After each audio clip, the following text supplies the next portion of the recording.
Comrade Lakhanlal जी मंच पर संयुक्त मोर्चा के इस हड़ताल के प्रति हमारा दृष्टिकोण क्या है, हम किस रूप में इसको देखते हैं। हमारी समझदारी है कि अभी तक जितने भी हड़ताल हुए हैं शारीरिक रूप से भिन्न है। भिन्न इसलिए है कि जैसा कि पूर्व वक्ता साथी ने अपने संबोधन में रखा कि 18 मार्च को दिल्ली में 10 सेंट्रल ट्रेड यूनियन फेडरेशन के साथी सामाजिक कार्यकर्ता एक निर्णय लिया कि हम लोग 20 मई को हड़ताल करेंगे, एक आम हड़ताल करेंगे। लेकिन जैसा कि आप सभी जानते हैं, पहलगाम घटना के बाद राष्ट्रीय सुरक्षा को देखते हुए उस डेट को डेफर किया गया और उसके जगह पर 9 जुलाई मुकर्रर किया गया। साथियों, ये जो हड़ताल है किस बात के लिए, जो मुद्दे हैं हम लोगों को बतलाया गया कि 17 सूत्री मांगों पर केंद्रित है। कोयला के लिए 9 मांग जोड़ दिया गया और ये हड़ताल है मुख्य रूप से 4 श्रम कोड है उसको रद्द करने का सवाल, उसको वापस लेने का सवाल, निजीकरण के विरोध में है, ठीकाकरण के विरोध में है, जो तनख्वाह है वो मिलनी चाहिए इसके समर्थन में है, किसानों का सवाल है। इन सारे सवालों को लेकर 9 जुलाई की हड़ताल है।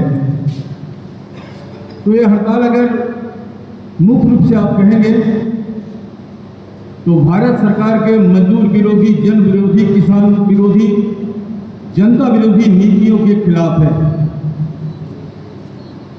और ऐसा लगता है कि मोदी सरकार जनता के अधिकारों पर जबरदस्त किस्म का हमला कर दिया है। ऐसा लगता है कि अभी नहीं तो कभी नहीं। मैं इस बात को इसलिए कह रहा हूं कि जैसा हम लोग सभी लोग जानते हैं कि 20 सितंबर 2020 को बड़े ही और अलोकतांत्रिक तरीके से, मुझे क्षमा करेंगे, मैं कहूँ बड़ा गुंडई तरीके से किसानों के लिए और मजदूरों के लिए 2 बिल पास करवाया जिसको हम लोग गुलामी का दस्तावेज कहते हैं। वो इसलिए कि देखा आपने कि जब किसानों के विरोध में जब ये बिल लाया गया तो सबसे पहले पंजाब के किसानों ने इसका विरोध किया।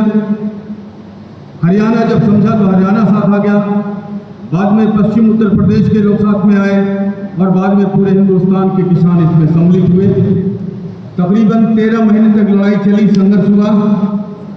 750 किसानों ने शहादत दी और मोदी सरकार को मजबूर कर दिया कि बिल वापस करो।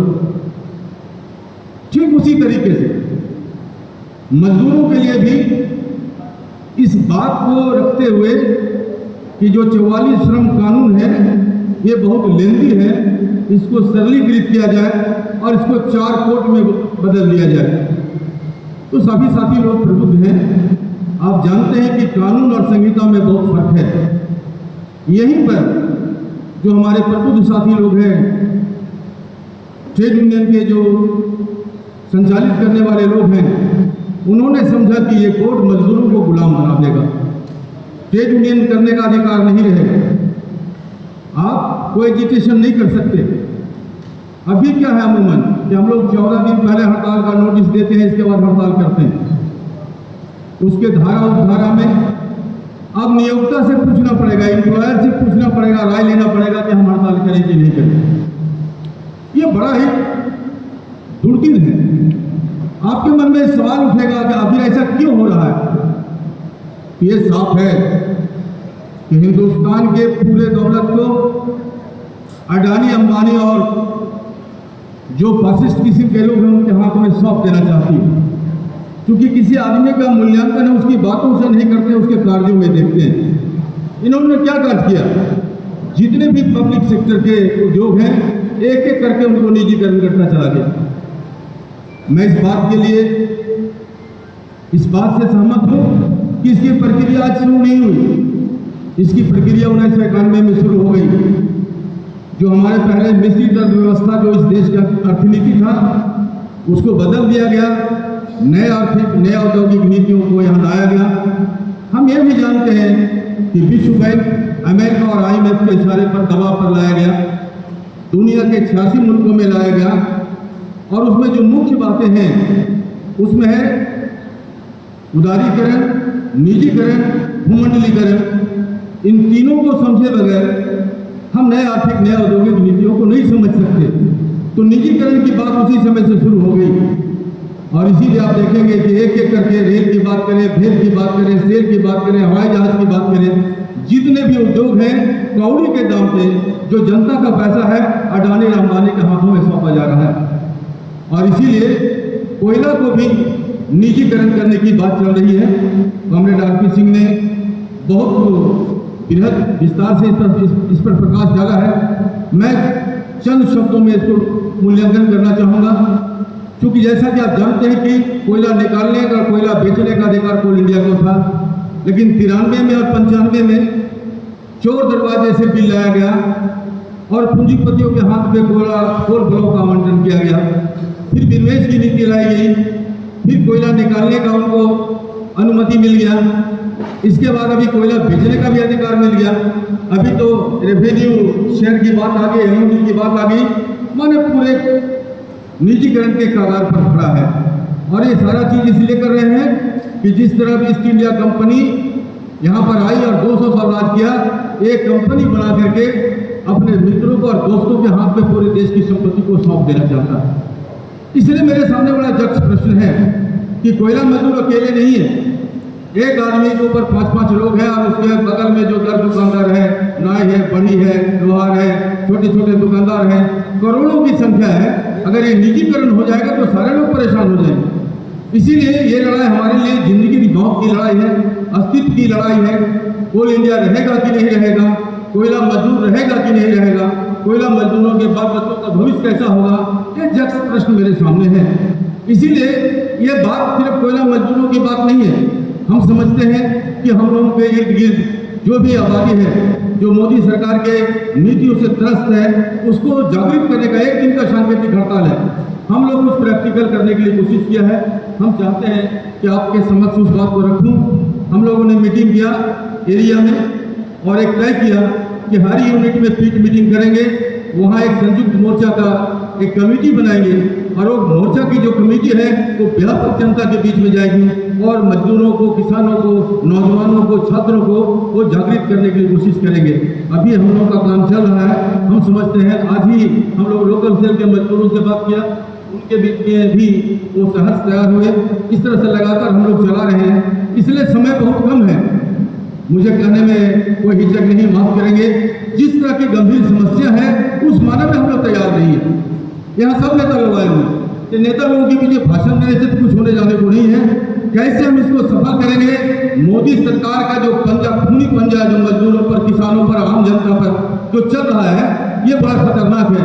मैं इसी सिलसिले में आपसे कहना चाहता हूँ कि आप जानते हैं कि अभी एक ऑपरेशन कगार बना के चला है। अमित शाह ने घोषणा किया था कि सारे नक्सलियों को 2026 तक हमको खत्म कर देना है। नक्सलियों के नाम पर आदिवासियों पर सीधा हमला हो रहा है।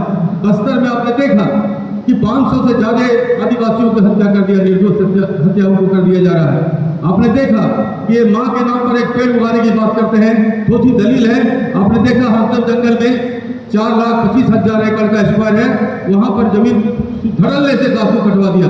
एक तरफ कटवा रहे हैं और एक झूठा आश्वासन लोगों को दे रहे हैं कि माँ के नाम पर हम वृक्ष उगा रहे हैं। मजदूरों के अंदर में भी फिरका परस्ती का भावना गुजर रहा है। हमारी जो अपनी समझदारी है दोस्तों, हमको क्षमा करेंगे। मजदूरों का कोई जात नहीं होता, मजदूरों का कोई धर्म नहीं होता। मजदूर का धर्म अगर है, कोई पूजा है, तो उसका मेहनत है, धरती का सीना चीरता है, अपने जान को जोखिम में डालता है, उत्पादन करता है और देश का निर्माण करता है, अपने बाल बच्चों का भरण पोषण करता है। आज उसके ऊपर एक ताला लगाने की बात कर रहा है। इसलिए हमको समझना पड़ेगा, जनता को भी नहीं छोड़ रहा है। आपने देखा एक जमाने में NRC लाया, अभी बिहार में क्या बोल रहा है? 8 करोड़ लोगों को जो 2003 के बाद जो पैदा हुए हैं वो नागरिक हैं कि नहीं है, उनको साबित करना पड़ेगा। क्रिटिकल, बहुत ही विषम दौर से हम लोग गुजर रहे हैं और ये नैतिक दायित्व पड़ता है कोयला मजदूरों का। हमारे आरपी सिंह ने कहा कि मजदूर वर्ग के संरचना में भी परिवर्तन हुआ है।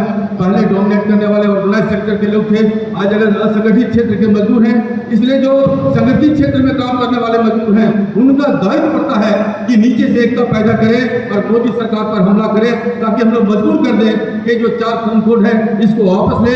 सब कुछ बर्दाश्त कर सकता है मजदूर, लेकिन उसके अधिकार पर हमला होगा इसको कतई बर्दाश्त नहीं करेगा, उसके इज्जत पर हमला होगा कतई बर्दाश्त नहीं करेगा। और आप लोग आगे बढ़े हुए साथी हैं, इसलिए जो समय पर बनता है उसको पूरा छूट दें और इस हड़ताल को सफल करें। आप जरूर सफल करेंगे, इसी आशा विश्वास के साथ मैं अपनी बात समाप्त करता हूँ। आपको क्रांतिकारी धन्यवाद बैजनाथ जी।